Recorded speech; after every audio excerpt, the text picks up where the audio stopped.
All right, regular physics. You are going to be doing something a little bit different from accelerated. So these are your notes.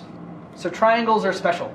All triangles have similar angles are going to have the same ratio between sides. So I can make this triangle larger and the sides will get bigger, but those angles are going to stay the same, and therefore the ratios between those sides are going to be the same. So for this one, so for 45-45 triangle, if those angles are the same in those corners, if it's 45 in the top one and 45 in the bottom one, both of the sides are going to have equal length, just like both angles have equal length. So notice that each side is equal, just like the angles in the corners. The hypotenuse, on the other hand, is the only side that's a little strange. We multiply by the square root of 2 in order to get the length of that hypotenuse. Okay, so if I was given just one side and a 45-degree angle, I would know that my hypotenuse has a side of this side times the square root of 2. Okay? So let's try an example. So I want you to find the length of the hypotenuse here. What does that equal?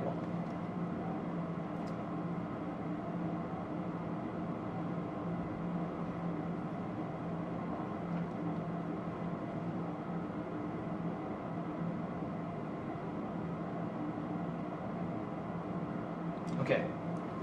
Given that both of these sides have equal lengths, we know that each of these angles here are 45. Okay. Since both of these are 45, it's going to be similar to this triangle up here.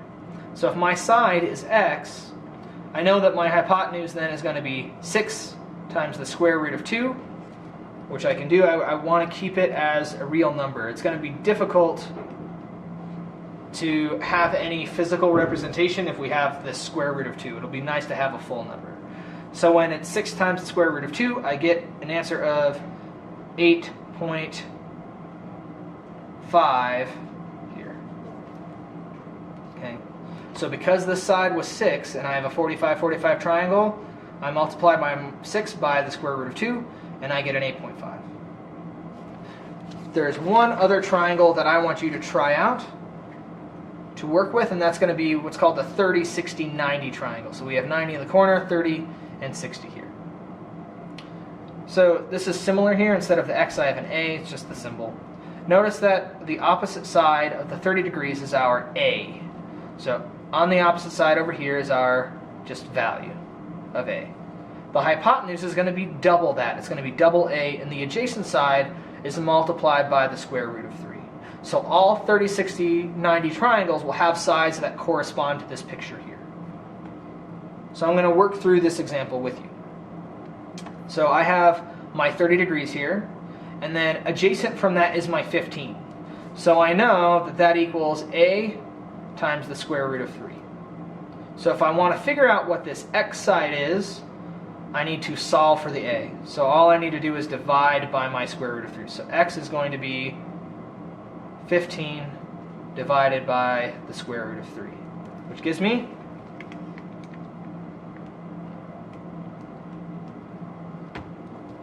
8.66. Okay.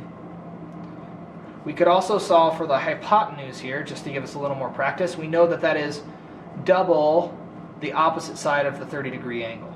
So since this is my a, my x, I can solve for my hypotenuse, which is going to be 2 times 8.66, gives me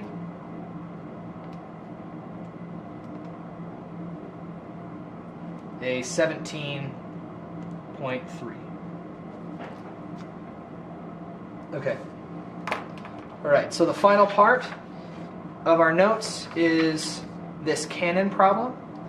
So it's going to use everything that we've learned up until now.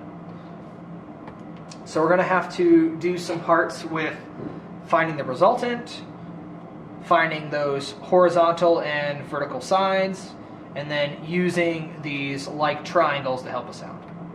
Okay? So I want you to draw the picture of the cannonball's position and include the initial velocity and angle. So we have an initial velocity of 100 meters per second.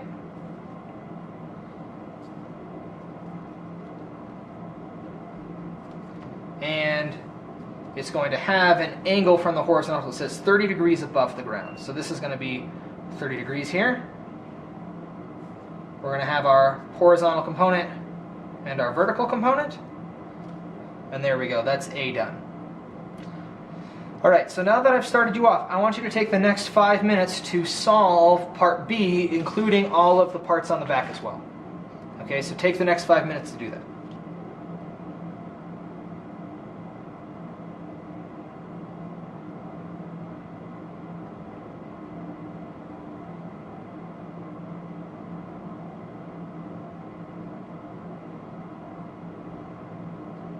Okay, so each of these sides, I actually started to do B on accident. Whoops.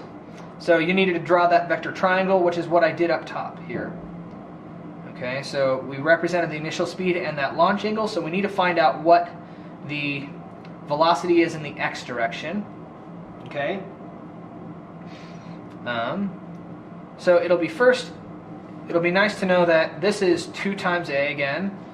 This is the opposite side, so that's going to be A, and this is going to be A times the square root of 3. So actually, let's find that vertical portion first. That's going to be a little bit easier for us to find. So A is going to be half of that side. So if 100 equals 2A, and I want to know what A is, I need to divide by 2. So A then is going to be 50 meters per second. That's going to be my vertical portion. Okay? That's the velocity in the y direction. So we can go on the back side and do that. That's going to be 50 meters per second. Cool. All right. Remember that this side is going to be A times the square root of 3. So if I have 50 meters per second, I need to multiply that by the square root of 3 to get my velocity in the x direction. So when I do that, 50 times the square root of 3, I get 86.6 meters per second. So those are my 2 different sides. So I have my velocity in the x direction, which is 86.6, and then I have my velocity in the vertical, which is going to be 50. So we need to go back to our rules for projectile motion. Neglecting air friction, which of the velocity components remains constant through the flight path? So rule number 1 is that the horizontal velocity is always constant. So that's going to be the velocity x is constant. Okay.